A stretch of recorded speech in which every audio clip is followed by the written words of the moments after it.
نحمده ونصلي على رسوله الكريم اما بعد فاعوذ بالله من الشيطان الرجيم بسم الله الرحمن الرحيم الحمد لله رب العالمين صدق اللہ العظیم۔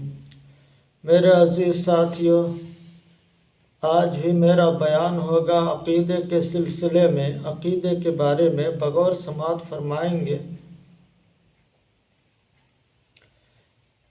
دوستو، ہمارے پیغمبر صلی اللہ علیہ وسلم کو جس مسلمان نے دیکھا ہے، جس مسلمان نے دیکھا ہے ان کو صحابی کہتے ہیں، ان کو صحابی کہتے ہیں۔ ان کی بڑی بڑی بزرگیاں آئی ہیں۔ ان سب سے محبت اور اچھا گمان رکھنا چاہیے۔ اگر ان کا آپس میں کوئی لڑائی جھگڑا سننے میں آوے تو اس کو بھول چوک سمجھے، ان کی کوئی برائی نہ کرے۔ ان سب میں سب سے بڑھ کر 4 صحابی ہیں۔ کتنے صحابی؟ 4 صحابی ہیں۔ حضرت ابو بکر صدیق رضی اللہ تعالی عنہ، یہ پیغمبر صاحب صلی اللہ علیہ وسلم کے بعد ان کی جگہ پر بیٹھے اور دین کا بندوبست کیا، اس لیے خلیفہ اول کہلائے۔ تمام امت میں یہ سب سے بہتر ہیں، یہ سب سے بہتر ہیں۔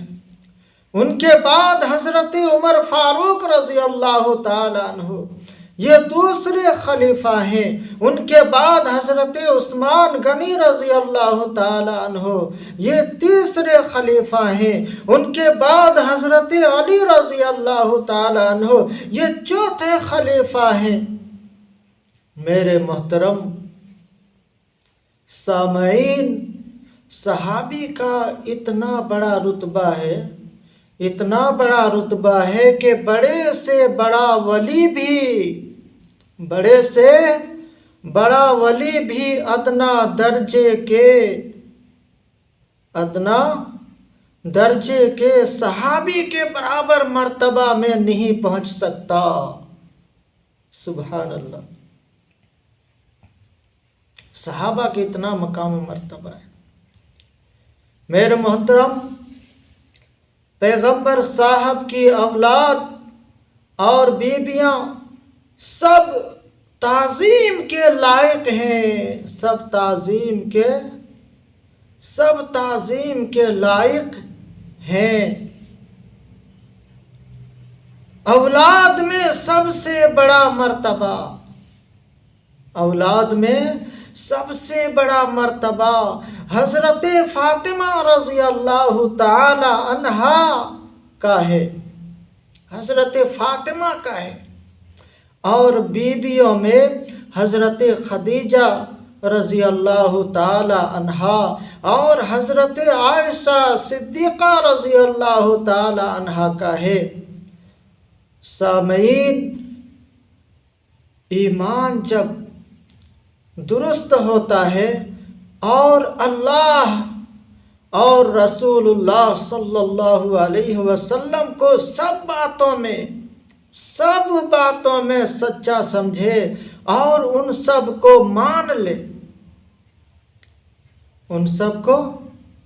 مان لے، اللہ اور رسول اللہ صلی اللہ علیہ وسلم کی کسی بات میں شک کرنا، اس کو جھٹلانا یا اس میں عیب لگانا یا اس کے ساتھ مذاق اڑانا، ان سب باتوں سے ایمان جاتا رہتا ہے، ایمان جاتا رہتا ہے۔ اللہ ہماری حفاظت کرے۔ میرے محترم بزرگوں اور دوستوں، قرآن اور حدیث کے کھلے کھلے مطلب کو نہ ماننا اور اینچ پینچ کر کے اپنے مطلب بنانے کو مانا گھڑنا بددینی کی بات ہے، بددینی کی بات ہے۔ میرے محترم، گناہ کے حلال سمجھنے سے ایمان جاتا رہتا ہے، گناہ کے حلال سمجھنے سے ایمان جاتا رہتا ہے۔ گناہ چاہے کتنا بڑا ہو، گناہ چاہے کتنا بڑا ہو، جب تک اس کو برا سمجھتا رہے ایمان نہیں جاتا۔ گناہ چاہے کتنا بڑا ہو، جب تک اس کو برا سمجھتا رہے ایمان نہیں جاتا، البتہ کمزور ہو جاتا ہے، کمزور ہو جاتا ہے۔ میرے محترم بزرگوں اور دوستو، اللہ تبارک و تعالیٰ سے نڈر ہو جانا، نا امید ہو جانا کفر ہے۔ کسی سے غیب کی باتیں پوچھنا اور اس کا یقین کر لینا کفر ہے۔ میرے محترم، غیب کا حال سوائے اللہ تبارک و تعالیٰ کے کوئی نہیں جانتا، البتہ نبیوں کو وحی سے اور ولیوں کو کشف اور الہام سے اور عام لوگوں کو نشانیوں سے باسی باتیں معلوم ہو جاتی ہیں۔ میرے محترم بزرگوں اور دوستو، کسی کا نام لے کر کافر کہنا یا لعنت کرنا بڑا گناہ ہے۔ ہاں، یوں کہہ سکتے ہیں کہ ظالموں پر لعنت، جھوٹوں پر لعنت، مگر جن کا نام لے کر اللہ اور رسول اللہ صلی اللہ علیہ وسلم نے لعنت کی ہے یا ان کے کافر ہونے کی خبر دی ہے، ان کو کافر ملعون کہنا گناہ نہیں۔ میرے محترم بزرگوں اور دوستو، جب آدمی مر جاتا ہے اگر گاڑا جائے تو گاڑنے کے بعد، اور اگر نہ گاڑا جاوے تو جس حال میں ہو اس کے پاس دو فرشتے، کتنے فرشتے؟ اس کے پاس دو فرشتے، جن میں سے ایک منکر دوسرے کو نکیر کہتے ہیں، آ کر پوچھتے ہیں تیرا پروردگار کون ہے، تیرا خدا کون ہے، تیرا دین کیا ہے۔ محمد صلی اللہ علیہ وسلم کو پوچھتے ہیں کہ یہ کون ہے، محمد صلی اللہ علیہ وسلم کے بارے میں پوچھتے ہیں کہ یہ کون ہے۔ اگر مردہ ایماندار ہو، اگر مردہ ایماندار ہو تو ٹھیک جواب دے دیتا ہے،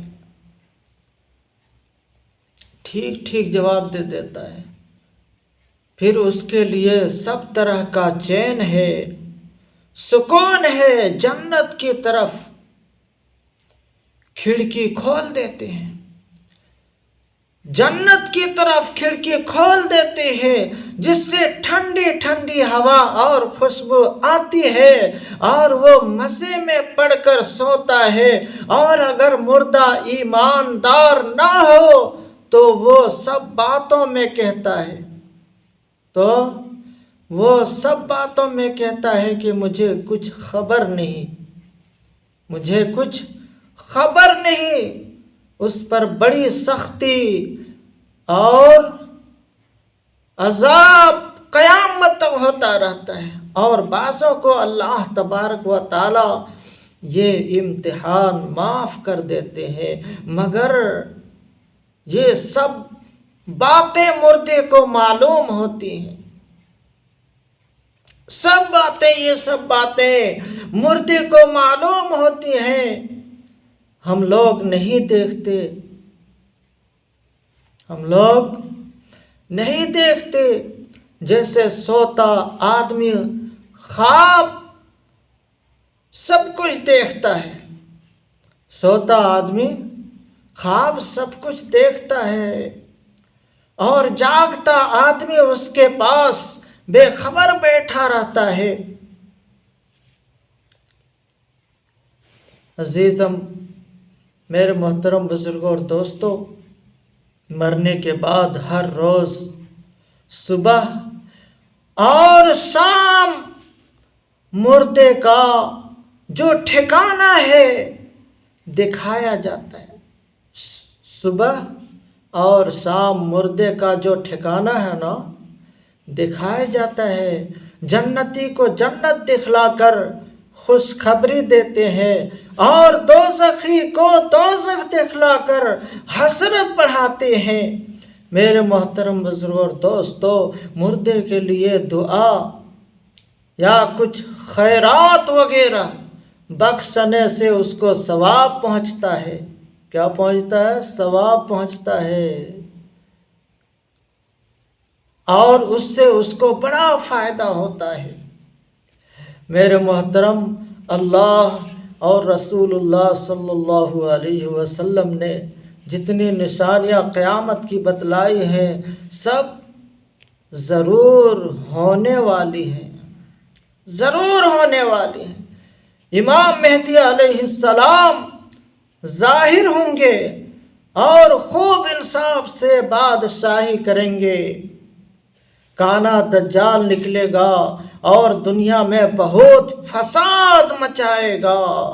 اس کو مارنے کے واسطے، دجال کو مارنے کے واسطے حضرت عیسیٰ علیہ السلام آسمان سے اتریں گے اور اس کو مار ڈالیں گے۔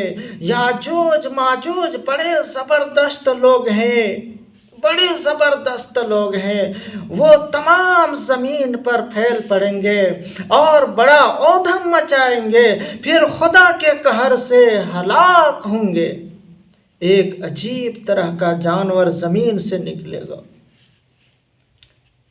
ایک عجیب طرح کا جانور زمین سے نکلے گا اور آدمیوں سے باتیں کرے گا۔ مغرب کی طرف سے آفتاب نکلے گا، سورج نکلے گا۔ قرآن مجید اٹھ جاوے گا، قرآن مجید کیا ہوگا؟ اٹھ جائے گا، اور تھوڑے دنوں میں مسلمان مر جائیں گے اور تمام دنیا کافروں سے بھر جائے گی، کافروں سے بھر جائے گی، اور اس کے سوا اور بہت سی باتیں ہوں گی۔ میرے محترم بزرگوں اور دوستو، ہمارا عقیدہ ہے جب ساری نشانیاں پوری ہو جائیں گی، جب ساری نشانیاں پوری ہو جائیں گی تو قیامت کا سامان شروع ہوگا۔ حضرت اسرافیل علیہ السلام خدا کے حکم سے سور پھونکیں گے۔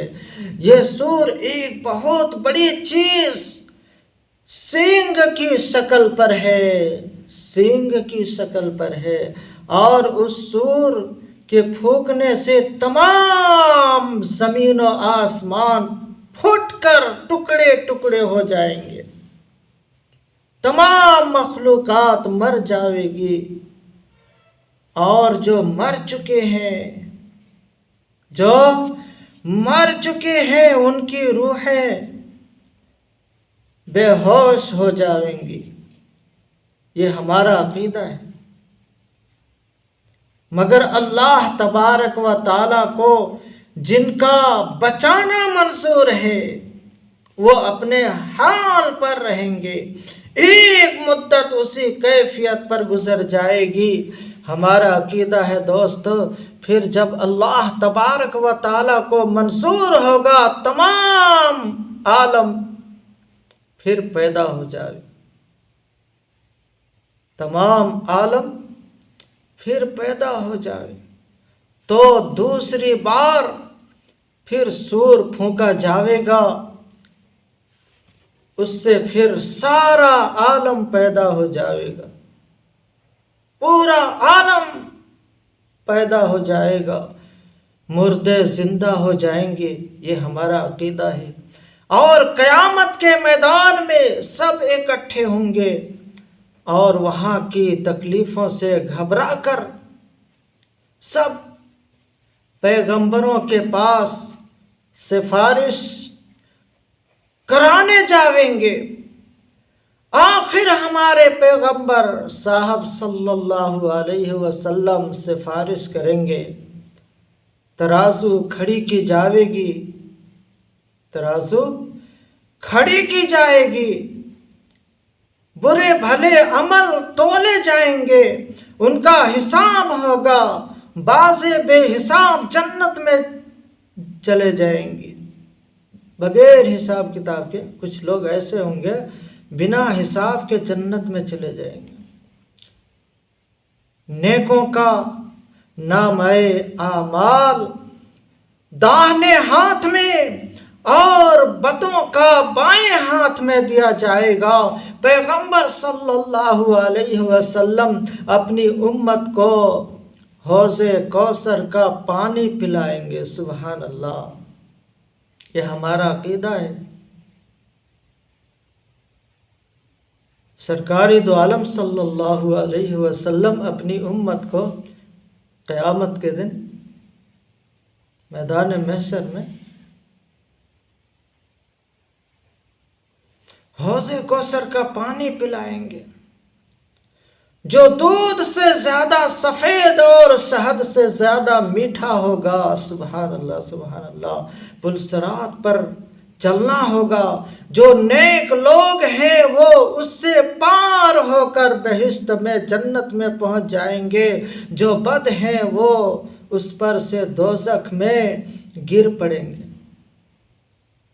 جو برے لوگ ہیں وہ اس پر سے دوزخ میں گر پڑیں گے. یہ ہمارا عقیدہ ہے دوستو. اللہ تبارک و تعالیٰ سے دعا ہے ہم سب کو عمل کی توفیق عطا فرمائے اور ہمارا عقیدہ درست ہو.